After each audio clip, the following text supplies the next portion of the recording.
Hey everybody, welcome to Collision from Home. I am so excited to be speaking with three people, in three very different parts of the world, three different industries, about a topic that frankly in tech conferences is usually the boring panel. The future of work is usually about like employee tracking software or office yoga. But honestly, right now, I cannot imagine a more interesting topic given what we're doing right now, the fact that this is the way we're interacting and this is the way that so many of us are doing work. You guys might not even know if I have pants on right now. That's a crazy situation. So I thought we would just start with the broadest question, and I would love for each of you to answer it, which is, how has this pandemic, how has coronavirus changed your view on this topic, on the future of work? Akiko, maybe we'll start with you. Okay, so I've been running a company for almost 10 years in Tokyo, and what we've been delivering is a service that we connect users and companies based on vision and passion rather than benefits and salaries. So that's what we've been promoting over the years. And all of a sudden, I feel like, the environment, has shifted towards what we've been promoting, you know what I mean? So yeah, all these years I've been saying to everyone, we should focus on, pursuing your passion rather than, the peer pressure you feel from society. And all of a sudden people are shut down from society. They have to, do self-reflection and think about what they want to spend their life on. And yeah, so I feel like finally, the environment is catching up to what we've been, promoting in the past over many years. So I feel like it's a great opportunity. Yeah. Dominique, how about you? And tell us where you're located right now, which city you're in. In Montreal, Canada, Quebec. So, what it's for me, it's the most revealing part is that I think that pandemic put a very strong spotlight on the impact of human activities on environment. And I think when you look at it, I think now, I strongly believe that as humanity, I think it's a kind of a warm-up signal where we need now to focus all our energy and effort to kind of find a solution in a sustainable way. So I think it's kind of a wake-up call. And I find I'm very fortunate because I'm working in an industry, the rail industry, where the rail industry is part of the transportation, let's say, global industry. The transportation industry is responsible for 29% of the greenhouse, let's say, gas emission. And we are in rail lucky because our industry typically is much better for the environment. So the product we're developing, either in freight, we're transporting goods, or either in passenger, both of it are having a significant impact on the greenhouse gas emission. Typically, for the freight, it's about 75% green gas emission reduction. And for the passenger, it's about 76. So both of them are great, but we believe at Wabtec that it's not good enough. And there is innovation that is possible to bring the boundary even further and improve the situation. Marco, how about you? I think as we've all hit pause, we're kind of having a collective existential moment. So are those that step back and ask, what do I really want to do when we're facing mortality, when we're facing survival? And a lot of them, like Dominique, go to more value positive areas. I want to save the planet, or I want to solve the next public health crisis. That's one group of people. I think we're seeing another group of people that don't have that luxury, and it's not what I want to do.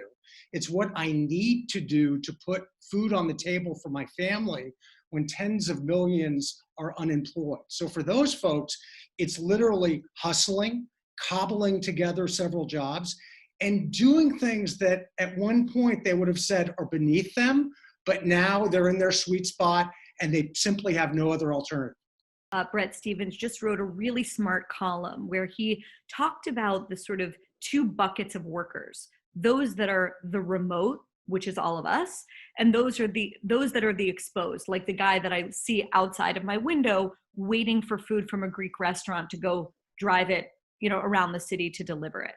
How do you think that chasm that is now, that all of us knew about, but now we have to stare and confront directly in the face, between those who are essential or, exposed and those of us who are remote?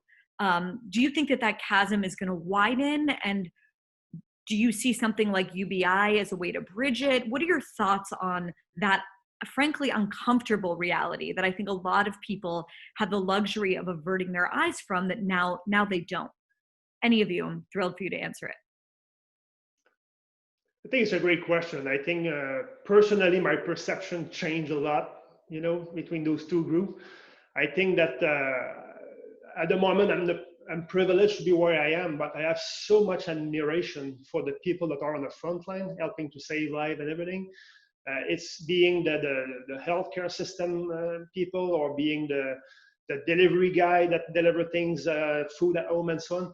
For me, it's totally, it's humbling as an experience, and I think it gets people more closer together than ever. It's the way I feel.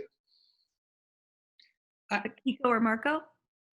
Yeah, I'll jump in. I think what Brett wrote was so poignant and so revealing and so heartbreaking. But I also think there's a connection between the two camps, right? Sometimes the remote people who were working, running a restaurant, who were in the top echelon of the hotel industry, who were the big players in real estate or retail, are suddenly almost overnight exposed. So I think there's a level of empathy that crosses over demographics. Certainly there's that expanding gulf, and we have to do something about it.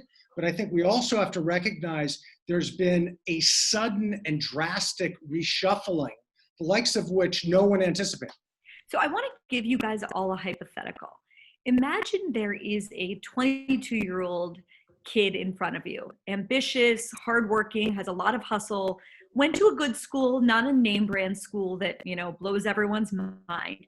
They have a liberal arts degree. They're not an engineer, and they're about to enter this job market. I am wondering what advice you would give them, what industries you would tell them run in the other direction, probably journalism, what industries you would tell them to go toward. I'd love to get your assessment, sort of what you're bullish on and what you're bearish on when it comes to the literal future of work, what you would tell that kid. Akiko, do you want to start?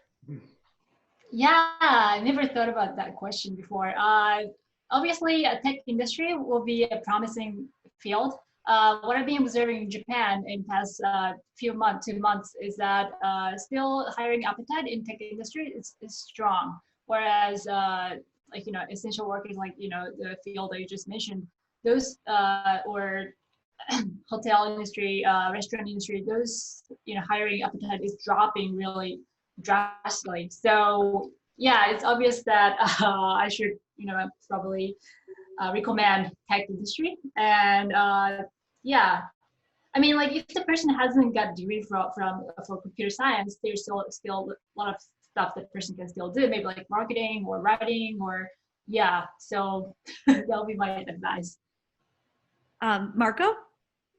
I would say forget a lot of what you learned in college. And you're taught to specialize and major in one area. You got to major in a bunch of areas right now. So this is an age where you're penalized if you're a specialist, but you're often celebrated as a generalist. I would say a couple other things. Go to where the food is, right? Go to who's hiring. So you're not going to go to hotels right now. You're not going to go to restaurants. You might go to a grocery chain. You might go to healthcare. You might go to all kinds of areas that you hadn't anticipated. So allow yourself that serendipity. And finally, put the hunt back in job hunt. No one's going to start knocking on your door. You got to be proactive. You can't just throw out a line and fish on Indeed or LinkedIn and expect to land what you want. You have to be proactive, and you have to show you're hungry. Dominique, I want to start this next question with you, which is just a follow-up. There was a story, a feature that the New York Times ran, I think it was 2 years ago, about economic mobility. And it had this unforgettable headline, which is "The American Dream is Alive in China." So going back to this hypothetical 22-year-old, would you advise them to set their sights eastward? Would you advise them to stay in the US? Real quick, just because I have a bunch more questions I want to get to. It's an interesting question. In fact, I lived in China for 2.5 years in the past, back in 2006, and it has been a life-changing experience for me. So it's very difficult to answer because the dynamic is very different.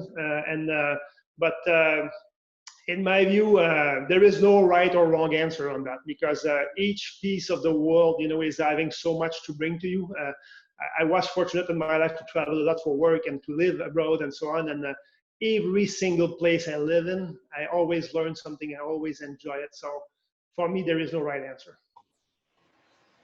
Okay, a dodge, fine. I'll accept it. Akiko, what about you? Since you're in Tokyo right now, I assume. Yeah, since traveling from a country to another country will be really banned in maybe another 6 months, 12 months. I think all the tech, maybe like innovation activity might be scattered around the world. So until now, up till this coronavirus hit the world, people were coming all together to San Francisco Bay Area to work in the tech. But now it's more diverse, will be diversified. And of course, so even until before the coronavirus hit the world, China was rising. But I think this incident will really change the dynamics between US and China. And China, a lot of people are starting to maybe question about their government after how they handle the situation. I don't want to be get into it too politics, but I mean, that's my bread and butter. I'm thrilled. But yes. Yeah. So I mean, until this situation really changed, people never questioned anything about that, the communism party. But I think yeah. I think will be a change. So you guys, you just mentioned Silicon Valley and the people that wanted to sort of make their way in the startup world had to go there. Literally, they had to go west, or at least west from where I'm sitting. I would love each of you, especially since you're all managing and you're managing different kinds of people, give us the, your quick view on what is lost and what is gained from work from home. I'll go first. Sorry. Kiko, go ahead. Okay, so this is happening within Japan as well. But so for new fresh grads out of college, they all do job hunting activity in Japan to get a job. So it happens every once a year. So until this coronavirus situation started, students working lived in the rural area had disadvantage over students lived in Tokyo, because they had to commute to Tokyo, and it takes like 2 hours, 3 hours to get to Tokyo, and they had to pay every time to come to travel. And this phenomenon, so right now, because every student has to look for a job online, doing interview on Skype or Zoom, so this has really taken away this inequality between these geographic differences. And I think this phenomenon will be applied to other rest of the world as well. So if the talent speaks English, the person will be able to, I think, will likely to have higher chance of getting career outside of their countries, despite of where they are, I think. Dominique? Yeah, I think it's, in my view, there is a balance to achieve in that. I don't think working from home all the time is the best solution. I don't think working away from home all the time is the best solution also. But I think when you think about apprentices or young engineers that want to grow, they learn so much from the older people that having the personal touch, the mentoring is so important. So I vote for a balance between the two. What would that, just quick follow-up, what would that balance look like? Like going into the office 2 days a week, or? Yeah, I think you need to set up time. I think you need to plan for it. You need to plan for time at the office. You need to plan to time at home, and the time at the office need to be carefully planned so you benefit the maximum out of it. It's the view I see. And Marco, how about you? Yeah, I mean, assuming you have someone to take care of your kids and you have a little nook in your apartment that you can concentrate, I think one of the great things for gaining, right, is a little time to slow it down and concentrate and focus and daydream. I think what we're losing for not being in the office is that spontaneity, the creativity, the collaboration, the jumping into someone's cube and just say, hey, have you thought of this idea? Could we do it that way? It's different. We're missing the company. We're missing the hugs, the physical connection. And that's kind of a primal need. I talk about it in my book, Primitive, tapping the primal drive that powers the world's most successful people. published by Hachette. And it's really true. We're craving that. There's bottled up consumer demand, but there's a lot of bottled up social demand. And I mean social in the old sense of the word. Guys, thank you so much. I look forward to actually having an old fashioned or a margarita or martini sometime with you in each of your cities in the future. Be well. Right on. Thank you, Barry. Thank you Thanks, so guys. much.